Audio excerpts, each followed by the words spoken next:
Winter had always been a season of quiet reflection for Chioma, who was far away from home, but this year it brought with it a flavor she'd never known before: love.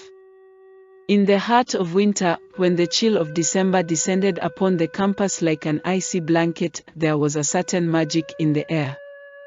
The snow had begun to fall in gentle flurries, dusting the grounds with a soft white sheen, and the Christmas decorations, elegant and vibrant, brought warmth to the otherwise cold nights. The campus was alive with whispers of the holiday season, but for Chioma, this year's Christmas would be different. It wasn't the decorations or the carolers that would define her December, it was the way her heart had quietly, but undeniably, fallen in love. Chioma had always been a quiet observer, watching the world through the lens of her books and the safety of her solitude. University life had been kind to her, but it had never been home. She had always believed she was too different, too broken, for the world around her to understand. That was until Joshua appeared in her life, unexpectedly and without warning, like a storm in the calmest of seas. She met Joshua during the beginning of the semester, a fellow student in her literature class. Their first encounter was anything but extraordinary, just a simple exchange of words over a missed note. But something in Joshua's gaze lingered longer than the conversation. It was in his eyes, a look that spoke of more than the surface, a deep knowing that made Chioma uneasy yet intrigued. Joshua had this uncanny way of making her feel both seen and invisible, all at once. As the weeks turned into months, their connection grew in ways neither of them had expected. They spent quiet afternoons in the library, their fingers brushing as they reached for the same book, laughing at their shared clumsiness.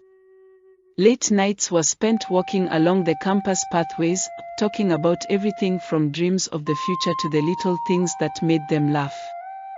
Joshua would share his favorite songs with Chioma, and she would introduce him to new authors. There was a warmth in their moments, an unspoken understanding that felt like home. Joshua, with his easy smile and effortless charm, pulled Chioma from her shell. Yet, it was not just his exterior that fascinated her, it was the way he understood the spaces between words, the quiet moments when nothing needed to be said. But even as Chioma felt herself falling deeper, she couldn't shake the unease that something wasn't right.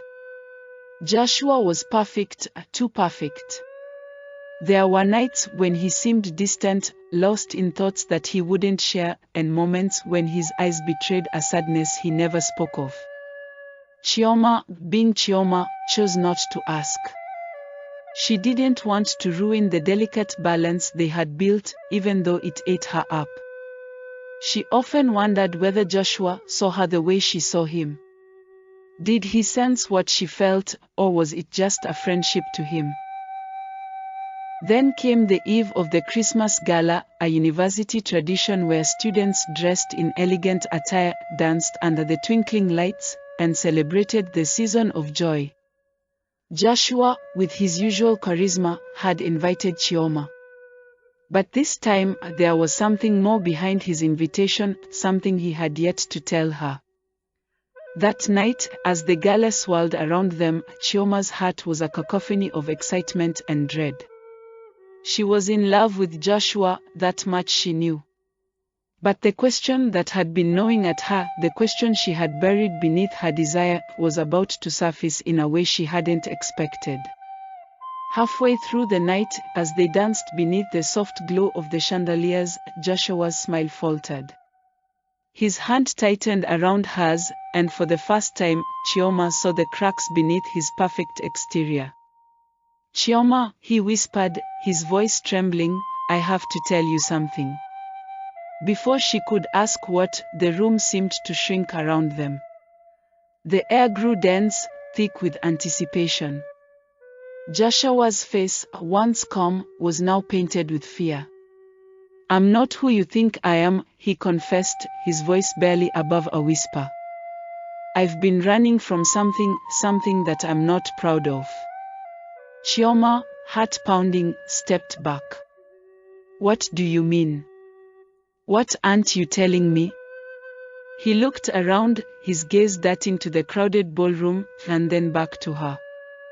You've heard the rumors. That I've been seeing someone else. It's true. Chioma's heart sank. What do you mean, someone else? Joshua took a deep breath, swallowing the words like they were daggers. I've been with someone else, the woman I never thought would come into my life, but she did. And now, I don't know what to do. Before Chioma could respond, the woman in question appeared, her presence undeniable. She wasn't a stranger. Chioma had seen her around campus, her striking features and confident aura immediately standing out among the crowd. But this was different now. The woman was walking directly toward them, a confident stride, as though she had been expecting this moment all along. Joshua, the woman greeted him coolly, her smile full of knowing. I see you've finally come clean. Chioma stood frozen, the ground beneath her feet suddenly unsteady. She felt her chest tighten, her breath catching in her throat. Joshua had been with this woman all along, and Chioma had been blind to it. Who is she? Chioma finally found her voice, her tone a mix of disbelief and hurt. This is Tessie, Joshua said quietly, his voice barely audible. She's someone I've been involved with. I didn't want to hurt you, Chioma, but I didn't know how to end things without breaking both of you. The words were like knives, cutting deeper than Chioma had ever imagined. She felt her knees weaken, and without another word, she turned away, pushing past the two of them and stumbling out into the cold night. The snow was falling harder now, and the festive lights from the gala flickered dimly in the distance. The world felt too large, too foreign, and her heart too small to bear the weight of the betrayal. She didn't stop running.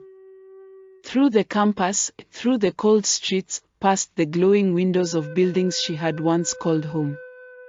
Chioma ran until she couldn't run anymore. She collapsed in the quiet sanctuary of the university chapel, the cold stone beneath her a stark contrast to the heat in her chest. As the tears fell, Chioma understood. This wasn't a love story. It was a lesson. A lesson in trust, in self-worth, in learning to recognize when the people we love are not who we think they are. And as the clock struck midnight, signaling the start of Christmas Day, Chioma vowed to herself that she would not be defined by this betrayal. The heartache, the pain, the betrayal, they were all lessons she would learn from, and they would shape her into someone stronger, someone who knew her worth.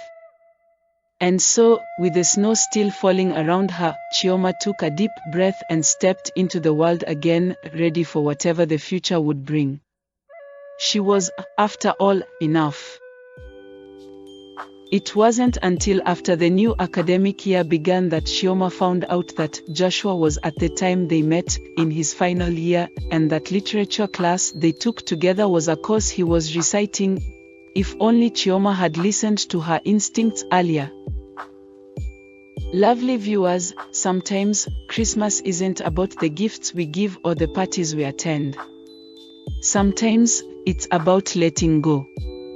Letting go of people who don't see us for who we truly are. Letting go of expectations. Letting go of the past to make space for the future. And on that Christmas morning, Chioma took her first steps towards healing, knowing that she was enough, even without Joshua, even without the illusion of love.